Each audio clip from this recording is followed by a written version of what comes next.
Wabarakatuh dan selamat pagi. Perkenalkan, nama saya Renadi Kurniawan. Saya merupakan selaku moderator dari kelompok 1. Baik, pada kesempatan kali ini izinkan kami dari kelompok 1 untuk dapat menyampaikan diskusi kami dengan tema materi konsep dan urgensi konstitusi dalam kehidupan berbangsa dan bernegara. Sebelumnya, kami akan memperkenalkan nama-nama kelompok kami. Yang pertama ada Renadi Kurniawan sebagai pendiskusi. Saya Renadi Kurniawan selaku moderator dan diskusi. Saya Yunita Putri. Saya Gloria Yusuf. Saya Supriyani. Baik, sekian perkenalan dari kelompok kami. Kurang lebihnya kami mohon maaf. Saya akhiri. Wassalamualaikum warahmatullahi wabarakatuh.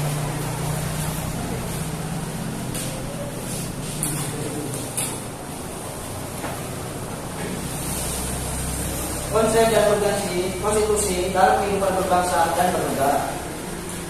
Pengertian konstitusi.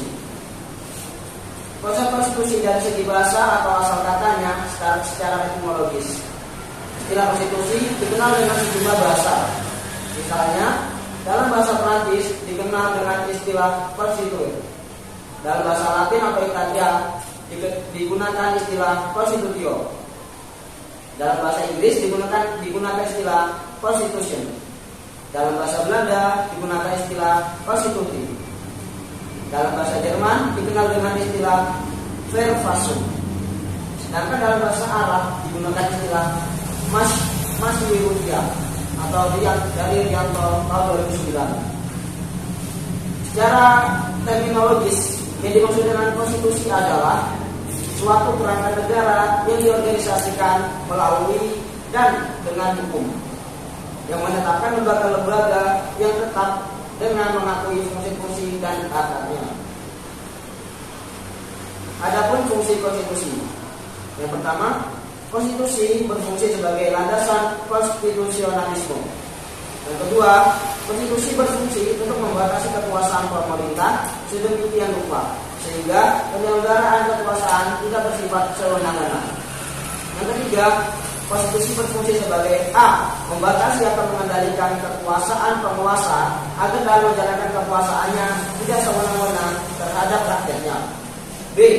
Memberi suatu rangka dasar hukum bagi perubahan masyarakat yang diciptakan tahap berikutnya. J. Dijadikan landasan penyelenggaraan negara menurut suatu sistem ketatanegaraan tertentu yang dijunjung tinggi oleh semua warga negaranya. Dan yang terakhir D. Menjamin hak asasi warga negara. Selanjutnya akan dilanjutkan oleh saudara Rehan Bilo Zakari untuk menyampaikan diskusi pada kesempatan kali ini. Baik, terima kasih moderator telah negara. Indonesia merupakan negara yang demokratis. Oleh karena itu, keberadaan konstitusi negara sangatlah penting dalam pembangunan sebuah negara yang demokratis. Mayoritas konstitusi yang demokratis itu lahir dari sebuah negara yang demokratis juga. Sebelum lanjut ke pembahasan yang lebih dalam, saya ingin menerangkan dulu tentang definisi konstitusi dari berbagai sumber yang telah saya baca dan dengar. Konstitusi merupakan keseluruhan dari peraturan-peraturan di sebuah negara, baik secara tertulis atau tidak tertulis, yang mengikat sebuah cara yang mengatur sistem pemerintahan negara yang dapat diterapkan dalam suatu masyarakat. Konstitusi itu memiliki peranan penting dalam pembangunan berbangsa dan negara. Jika dalam sebuah negara itu tidak terdapat konstitusi, maka dikhawatirkan akan banyak tindakan yang sewenang-wenang dalam sebuah pemerintahan. Konstitusi di negara telah dikenal dengan istilah Undang-Undang Dasar. Namun, sebagaimana telah kita ketahui, masyarakat dan pemerintah itulah yang melanggar konstitusi dalam negara itu sendiri. Contohnya, besar dalam kehidupan yaitu seperti asap yang mengganggu akibat kebakaran hutan, yang mana hal tersebut itu berkaitan dengan Undang-Undang Pasal 28H ayat 1, yang ayat itu berbunyi, semua orang itu berhak hidup sejahtera baik secara lahir maupun batin.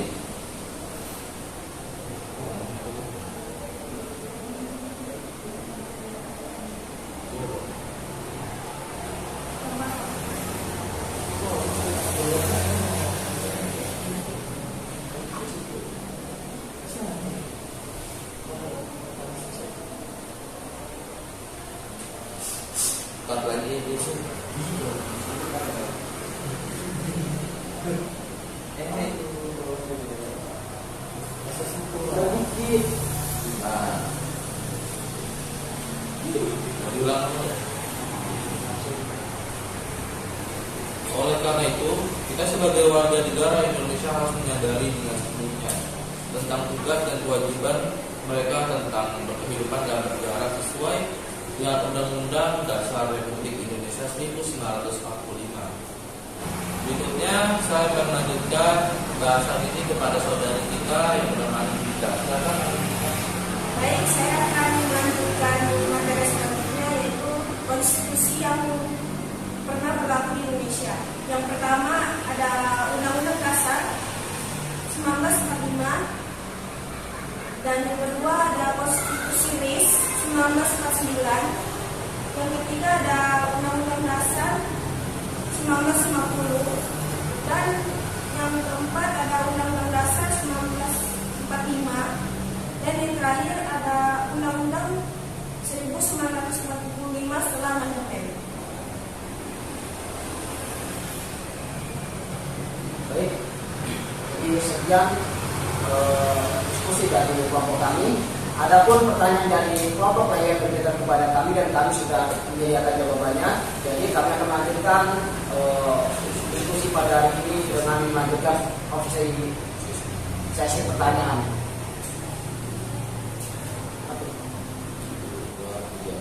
Baik, sesi tanya jawab akan saya berikan kepada saudari Gloria dan saudari Resti. Waktu dari pas ya, silakan. Baik, terima kasih.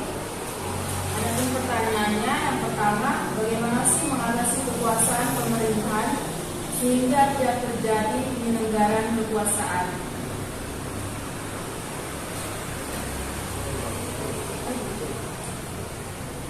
Yang kedua, mengapa diperlukannya konstitusi dalam kehidupan berbangsa dan bernegara?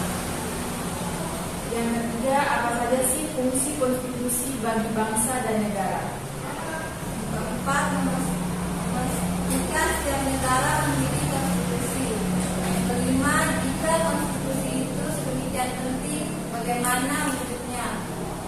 Keenam, apakah konstitusi itu selalu tertulis? Yang ketujuh, negara manakah yang memiliki konstitusi tidak tertulis?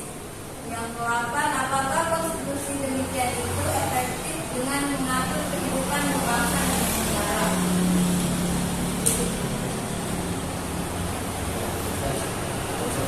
Baik, kami akan menjawab pertanyaan dari kelompok lain.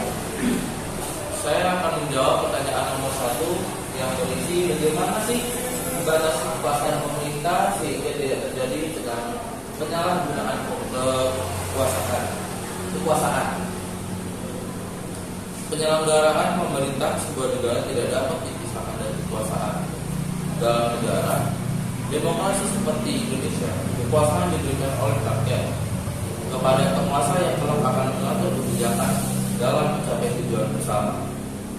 Meskipun kekuasaan yang diberikan rakyat kepada mengatur kebijakan sangat besar, tetapi kekuasaan itu sendiri tetap harus dibatasi dalam jalannya pemerintahan. Mengapa kekuasaan pemerintahan harus dibatasi? Kekuasaan pemerintah harus dibatasi karena akan menghindari tindakan sewenang-wenang pemerintah terhadap rakyat dan akan menjamin adanya persamaan. Nilai-nilai fundamental yang mendasari pembatasan kekuasaan adalah untuk mencegah terjadinya dominasi kekuasaan oleh para penyelenggara negara atau pemerintah sendiri.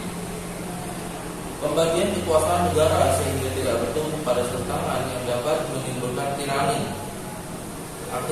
Aktivitas pemerintahan harus berdasarkan pada asas legalitas dan asas yuridikitas. Aktivitas pemerintahan tidak boleh bertentangan dengan asas-asas umum pemerintahan yang baik. Mengupayakan agar lembaga peradilan, terutama peradilan administrasi, berperan secara efektif. Begitu pula jawaban dari saya, dan saya akan melemparkan pertanyaan selanjutnya kepada saudara atau saudari saya. Silakan, saudara. Baik, pertanyaan selanjutnya atau pertanyaan kedua adalah mengapa diperlukan konstitusi dalam kehidupan berbangsa dan bernegara?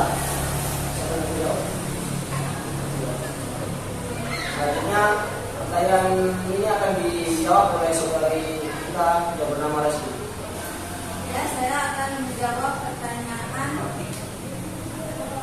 mengapa diperlukan konstitusi dalam kehidupan berbangsa dan bernegara. Konstitusi berfungsi untuk membatasi kekuasaan pemerintah sedemikian rupa sehingga penyelenggaraan kekuasaan tidak bersifat sewenang-wenang. Oke, baik. Pertanyaan selanjutnya atau pertanyaan kedua adalah mengapa diperlukan konstitusi dalam kehidupan bangsa dan bernegara. Baik, pertanyaan ini akan saya jawab sendiri. Jadi konstitusi diperlukan dalam kehidupan berbangsa dan bernegara adalah karena konstitusi berfungsi untuk membatasi kekuasaan pemerintahan sedemikian rupa sehingga penyelenggaraan kekuasaan tidak bersifat sewenang-wenang. Dengan demikian, diharapkan hak-hak warga negara akan lebih terlindungi. Pertanyaan selanjutnya atau pertanyaan yang ketiga adalah apa saja sih fungsi konstitusi bagi bangsa dan negara? Selanjutnya pertanyaan ini akan dijawab oleh saudari saya yang bernama Gloria. Baik, saya mengucapkan pertanyaan dari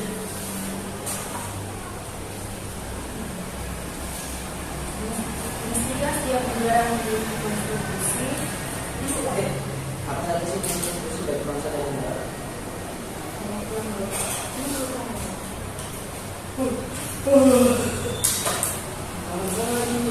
Ini hancur lebih dulu. Tidak. Berapa? Enggak, pernah dengar. Aku yang pusing ini. Kamu cuma mau ada? Ini ya, fungsi konstitusi.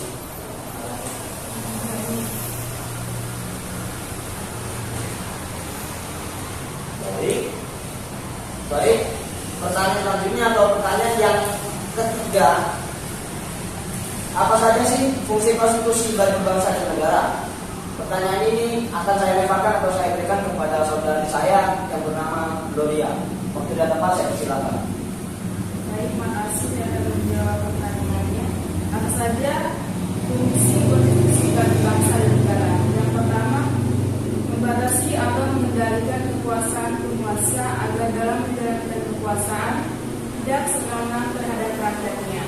Yang kedua, memberi suatu rangka dasar hukum bagi perubahan masyarakat yang dicita-citakan tahap berikutnya.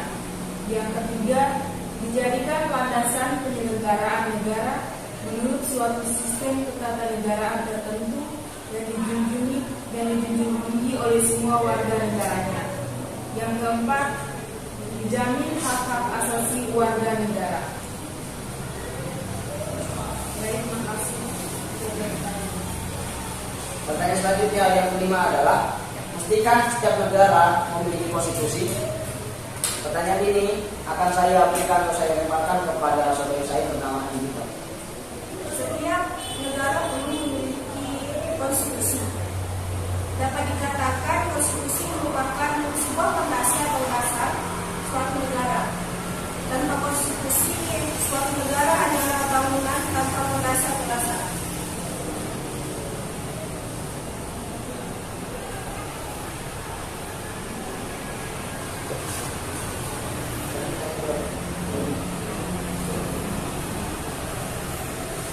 Pertanyaan keenam adalah jika konstitusi itu sedemikian penting, bagaimana wujudnya?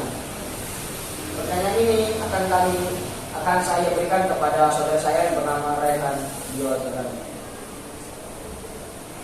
Anjir.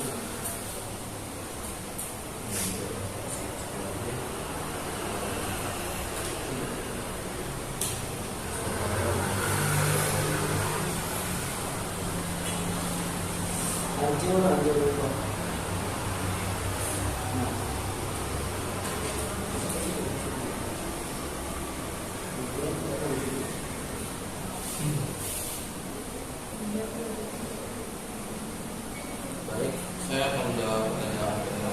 Jika konstitusi itu sedemikian penting, bagaimana wujudnya? Konstitusi berwujud undang-undang dasar.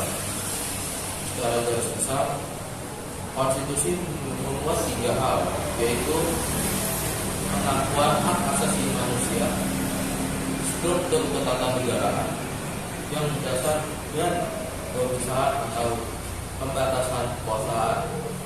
Selain itu, dalam konstitusi juga harus terdapat pasal mengenai perubahan konstitusi.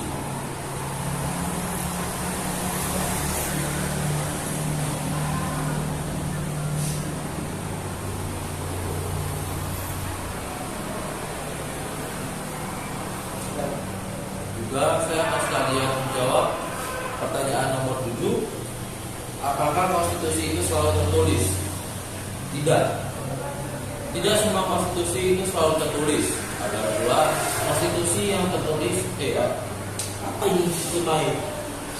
Oh. Jadi gimana ya?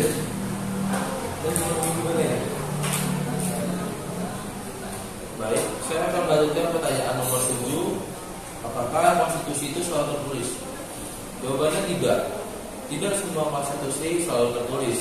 Ada pula konstitusi yang tidak tertulis, yang biasa disebut dengan istilah konvensi, yang berupa sebuah kebiasaan ketatanegaraan yang sering timbul.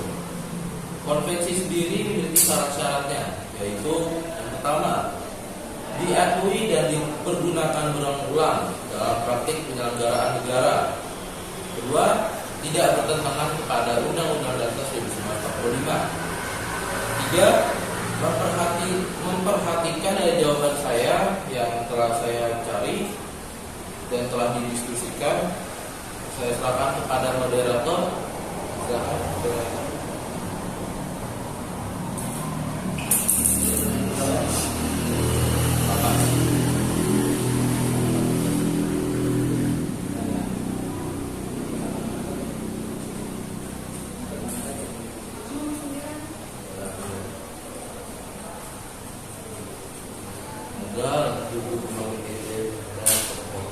Aku jawab ya. Ya. Baik, saya akan melanjutkan pertanyaan nomor 8. Negara manakah yang memiliki konstitusi tidak tertulis? Pertanyaan ini akan saya jawab sendiri. Jadi, negara yang memiliki konstitusi tidak tertulis adalah negara Inggris. Inggris tidak mempunyai undang-undang, tapi pemerintahannya didasarkan pada konvensi. Antara lain, 1. Piagam Magna Carta tahun 1215. Yang kedua, Petition of Right tahun 1628. Yang ketiga, The Habeas Corpus Act tahun 1679. Yang keempat, Bill of Rights tahun 1689. Dan yang kelima, Piagam Westminster tahun 1931. Namun pada dasarnya, setiap negara memiliki konstitusi tidak tertulis, karena konvensi merupakan sebuah kebiasaan atau norma yang pasti dimiliki oleh setiap negara. Baik, pertanyaan terakhir atau pertanyaan 9 adalah, apakah konstitusi demikian itu efektif dalam mengatur kehidupan berbangsa dan bernegara? Baik, pertanyaan ini akan dijawab oleh saudari saya yang bernama Reski. Waktu dan saya tempat, saya silakan. Baik, saya akan menjawab pertanyaan apakah konstitusi demikian itu efektif dengan mengatur kehidupan berbangsa dan bernegara. Konstitusi demikian tersebut efektif mengatur kehidupan berbangsa dan bernegara dikarenakan dalam pendampingan kehidupan masyarakat Indonesia diatur oleh perundang-undangan dan perundang-undangan tersebut telah disahkan secara konstitusional dengan berdasarkan pada kedaulatan rakyat, dan kedaulatan inilah yang akan mempermudah kehidupan berbangsa dan bernegara. Baik, sekian yang dapat kami sampaikan dari diskusi pada hari ini. Kurang lebihnya kami mohon maaf. Saya akhiri, wabillahi taufiq wal hidayah. Wassalamualaikum warahmatullahi wabarakatuh dan selamat pagi.